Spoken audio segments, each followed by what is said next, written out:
Já voltamos, amigos da Bíblia, sem maquiagem. Hoje nós vamos encerrar o capítulo 4 do Êxodo com o vídeo do vocabulário. No vídeo passado você ficou bem tranquila, hein? Esticou as perninhas e só ouviu a favorita do Buzuzu ler para você. Mas hoje não, hoje é dia de estar atento e verificar todos os detalhes que estão em cada versículo. Você vai fazer o que com isso que você aprendeu hoje? Que eu vou ensinar? Vai colocar as pessoas que você conhece também para trabalharem no cérebro. O papel do cérebro é este, funcionar, trabalhar 24 horas por dia. Mas anda aí no ponto morto. Tá na hora de colocar a marcha, viu? Primeira, segunda, terceira e acelera aí, tá? Mandar a bola para frente. O vir do vocabulário é quando a gente entra em detalhes sobre a cada história, não é assim? Hoje nós vamos ver muita coisa importante nesse capítulo 4 do Êxodo. E não se esqueça, esse projeto, a Bíblia Sem Maquiagem, está disponível também para a palestra. Quando você quer fazer uma palestra, quando você quer que eu vá pessoalmente, para a gente conversar sobre a Bíblia, é só convidar algumas pessoas da sua vizinhança e fazer um grupo e chamar a favorita do Buzuzu para fazer uma palestra exclusiva para vocês, tá bom? Escreve ali nos comentários palestra e eu entro em contato.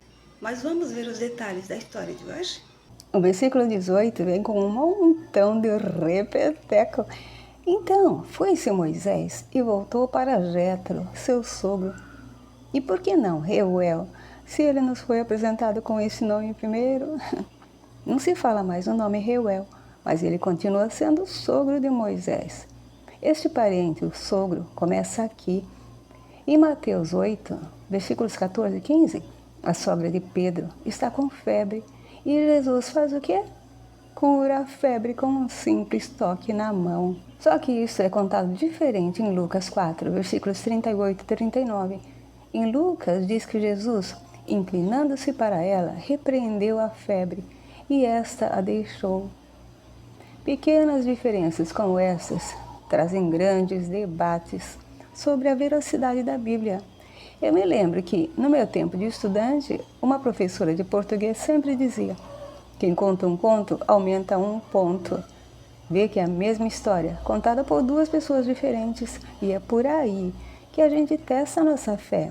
Pois se a gente não atentar a estes detalhes, vai seguir o mesmo caminho daqueles que têm muitas estratégias para nos desviar do caminho de Deus.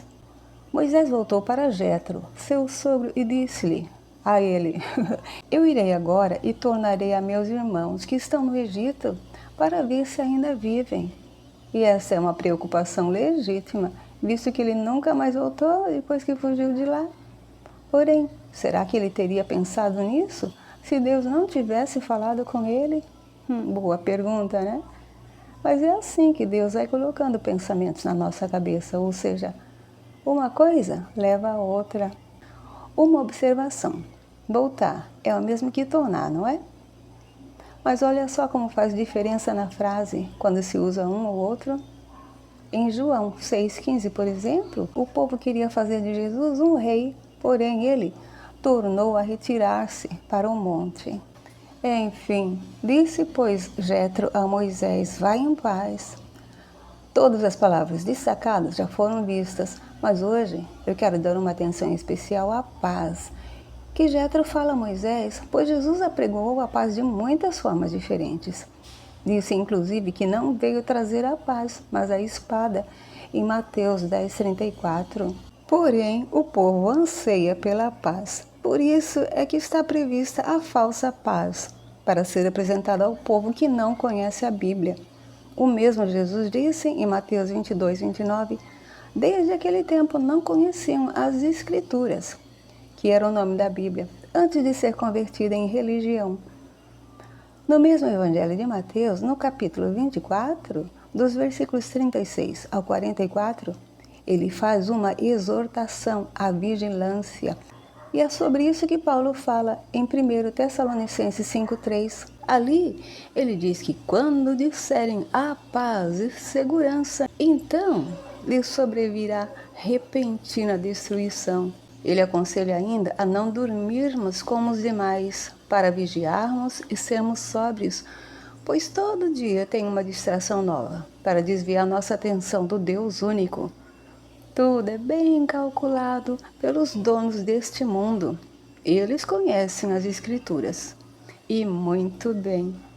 Segue o versículo 19 com o Senhor dizendo também a Moisés em Midian: vai, volta para o Egito, porque todos os que buscavam a tua alma morreram. Deus já havia falado para Moisés voltar ao Egito no capítulo 3, mas agora foi preciso repetir a ordem para acrescentar que todos os que buscavam a alma de Moisés morreram. Deus está se referindo ao pai deste faraó, que estava no trono na época. Eu já falei sobre ele no vocabulário do capítulo 2. Conforme o livro de Jazar, o nome dele era Melol. Este que está aí agora nem conheceu Moisés pessoalmente. Este se chama Adicam, e segundo o livro de Jazar, era feio como cão. Prestou atenção que Deus disse que buscavam a alma de Moisés? Em Mateus 10, 28, Jesus diz para não temer os que matam o corpo e não podem matar a alma. E diz ainda que é para temer antes aquele que pode fazer perecer no inferno tanto a alma como o corpo. Depois, no capítulo 16, 26, ele diz: pois que aproveita o homem ganhar o mundo inteiro se perder a sua alma? Ou que dará o homem em recompensa da sua alma? Lembra no Gênesis 2:7? Deus soprou nos narizes de Adão o fôlego da vida e assim Adão foi feito alma vivente? É isso que todos nós somos, almas viventes. Isaías 55:6 aconselha a buscar o Senhor enquanto se pode achar, quando Deus o havia instruído sobre a primeira destruição de Jerusalém. E aí, será que buscaram? O conselho de Isaías ainda é válido. Buscai ao Senhor enquanto se pode achar, porque depois vai ser tarde demais. É a nossa última oportunidade, pois essa é a última chamada. Deus sempre avisa, e se você buscar na sua internet, não faltam mensageiros. O versículo 20 diz que Moisés tomou, pois, sua mulher e seus filhos e os levou sobre um jumento. Até agora, nós sabíamos que Moisés teve um filho e deu-lhe o nome de Gerson, no capítulo 2, 22, não é?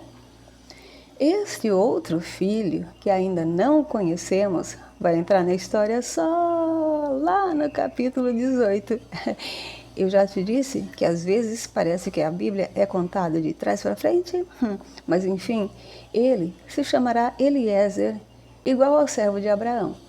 Mas vamos deixar para falar nele quando ele de fato aparecer por aqui? Em Jazar, Eliezer nasceu logo depois de Gerson, no capítulo 78, 10. Já vimos desde Gênesis que o jumento era o animal de carga mais utilizado por lá. E ainda é em determinados lugares na África. E deve ser bem forte, né? Aqui um só leva a Zípora e os 2 filhos. Mas e Moisés? Será que ele foi a pé? Moisés tornou a terra do Egito e tomou a vara de Deus na sua mão. Por que aqui diz a vara de Deus? Tem que ler o livro de Jazar para saber. Olha aí uma pequena contradição entre os versículos.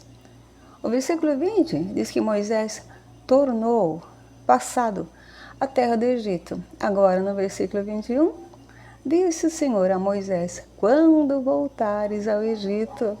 E então, Moisés tornou ou ainda vai tornar? Ou voltar ao Egito? Ou será que está no meio do caminho?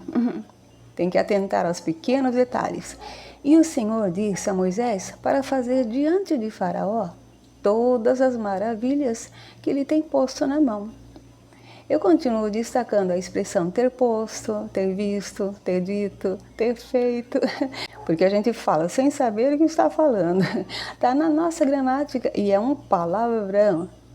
Isso é um tempo verbal desconhecido por quase todos. O nome científico é pretérito perfeito composto do indicativo. Significa que o verbo ter funciona como um auxiliar para denotar uma situação que começou no passado e continua ou se repete no presente. A regra é essa, mas eu também precisei da ajuda dos universitários, que é o Google, para eu poder explicar.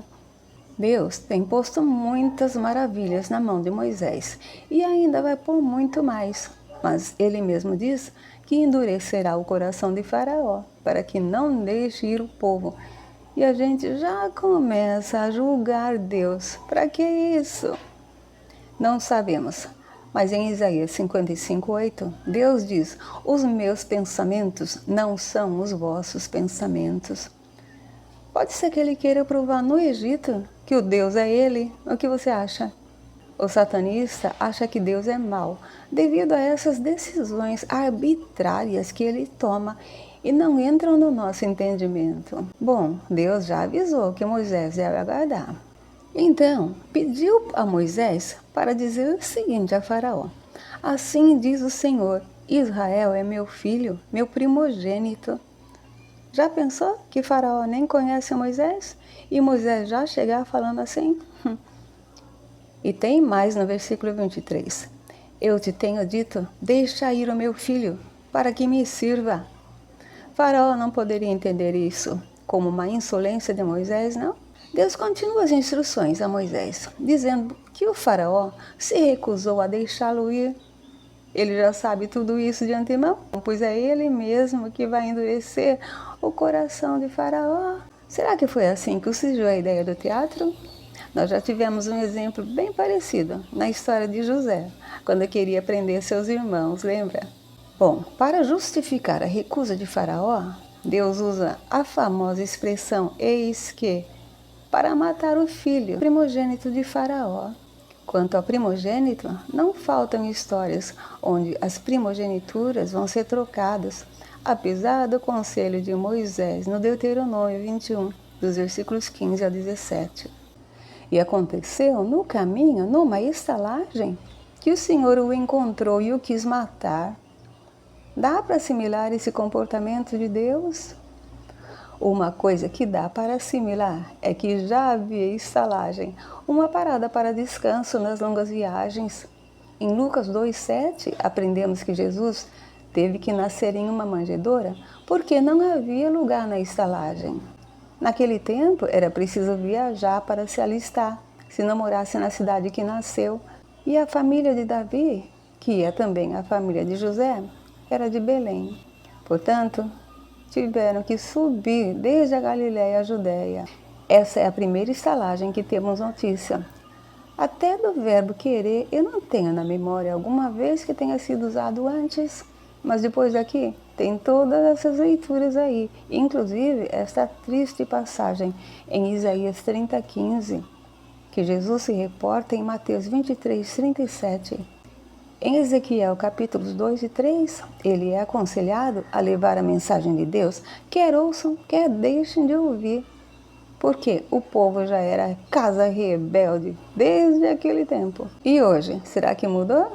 Vá falar de Deus por aí e veja a receptividade. Segue a história dizendo que então Zípora tomou uma pedra aguda e circuncidou o prepúcio de seu filho. Qual filho? Gerson, o primogênito, porque Jazar explica que Reuel, ou Jetro, aconselhou a Moisés a não circuncidá-lo. E Moisés acatou. Dá para entender? Se ele conhecia muito bem o concerto de Deus com Abraão no Gênesis 17, tanto que o segundo filho, ele circuncidou. O tema da circuncisão é polêmico até o dia de hoje. Deus nunca retirou esse concerto que fez com Abraão, e nem Jesus. Os apóstolos foram aqueles que mudaram as leis de Deus, no capítulo 15 de Atos. Em muitos livros vai falar em circuncisão do coração. Mas quando Deus falou com Abraão, ele disse claramente que era para circuncidar a carne do prepúcio dos moleques, a partir dos 8 dias. Os homens de Deus eram todos circuncidados, inclusive Paulo, o maior propagador da não circuncisão. Em Gênesis 17:14, Deus disse que o macho com prepúcio, cuja carne do prepúcio não estiver circuncidada, aquela alma será extirpada, ou seja, arrancada dos seus povos, pois quebrantou o concerto. Mudaram a lei e agora é só moleque com fimose por aí. Olha, esse negócio não era sério. Até Davi ganhou esposa por levar 200 prepúcios a Saul no primeiro livro de Samuel. Mas cá entre nós, que servicinho sujo, hein? Agora chegou aquela coisa que eu falei, nesse mesmo vocabulário. Quem conta um conto, aumenta um ponto. Jazar não fala nada sobre essa frase de Zípora. Certamente me és um esposo sanguinário. Nem que ela lançou o prepúcio de Gerson aos pés de Moisés, e muito menos que ela desviou-se de Moisés e disse esposo sanguinário, por causa da circuncisão, conforme afirma o versículo 26. Mas imagina só a dor deste menino, que já deveria estar grandinho. Em Josué 5, dos versículos 1 ao 9, os filhos de Israel tiveram que ser circuncidados desse mesmo jeito, com facas de pedra, porque o povo não havia sido circuncidado pelo caminho durante todo o êxodo, 40 anos. Da pedra em si, tem muitas leituras, mas a mais importante é provavelmente aquela em que Jesus está se referindo a si mesmo em Mateus 21, 42, relacionando com o Salmo 118, 22, a pedra que os construtores rejeitaram. Aqui também tem novidades. Eu não encontrei aguda antes, mas olhem Apocalipse 1,16 e capítulo 2, versículo 12, se não está se referindo a Jesus e ao poder da sua palavra. A seus pés é uma situação que vamos encontrar em Atos 7,58, quando não só apedrejaram Estevão, o primeiro mártir, como depuseram as suas vestes aos pés de um jovem chamado Saulo. Sim, ele mesmo, Paulo, que antes era Saulo e que se tornou o maior evangelista de todos. Nós já vimos o marido, desde o Gênesis 3, quando Eva comeu o fruto proibido e o deu também a seu marido. Marido e esposo são sinônimos, mas como já sabemos, cada palavra é única. Em Mateus 9, 15 e 25, dos versículos 1 ao 13, Jesus é o esposo e nada sanguinário. Aliás, esta palavra sanguinário vai ser usada em Ezequiel capítulo 24, versículos 6 e 9, e Deus não está nada contente quando a está utilizando. Quanto ao verbo desviar, não estava até aqui. Mas olha se Deus está contente com o povo em Oséias 11, 7. Se ele está dizendo, o meu povo é inclinado a desviar-se de mim, mas espero que deixe de ser quando conhecer o amor que Deus tem por nós. Na Bíblia, Arão só aparece agora, no versículo 27. Mas em Jazar, Deus já falava com ele também. E ele até profetizava ao povo que já começava a seguir os deuses egípcios. O Senhor disse a Arão, vai ao encontro de Moisés ao deserto. E ele foi. Encontrou-o no monte de Deus e o beijou. Numa frase só, duas funcionalidades do verbo ir. Deus disse vai, e ele foi. Na música me disse vai, eu não fui. Não faz assim, não faça nada por mim. Ingrato. Interessante Arão encontrar Moisés no deserto, né? Como seria possível se não fosse guiada por Deus? Pois deserto é o que não falta por lá, nem montes. Quanto ao verdadeiro monte de Deus, o Sinai, eu já vi vídeos com pelo menos 3 localizações diferentes. E que encontro bonito este, um irmão beijar outro irmão. Não é comum na sociedade, mas entre os judeus sim. Só não presta é o beijo de Judas. E Moisés anunciou a Arão todas as palavras do Senhor que o enviara e todos os sinais que lhe mandara. O Senhor enviou Arão a Moisés e mandou os sinais a Moisés, né? Todas as palavras desse versículo já foram vistas e revistas. Mas é sempre bom relembrar algumas para refrescar a memória.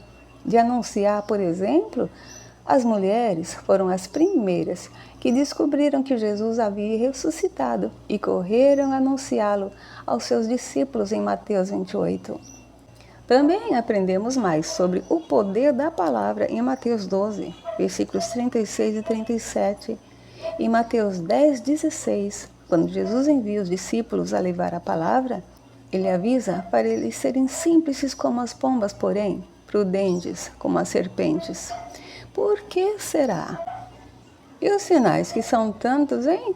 Até ao monte de Deus. foi dado o nome Sinai. Mas o Salmo 105, que se refere a este tempo dos israelitas no Egito, diz: Israel peregrinou na terra de Cam.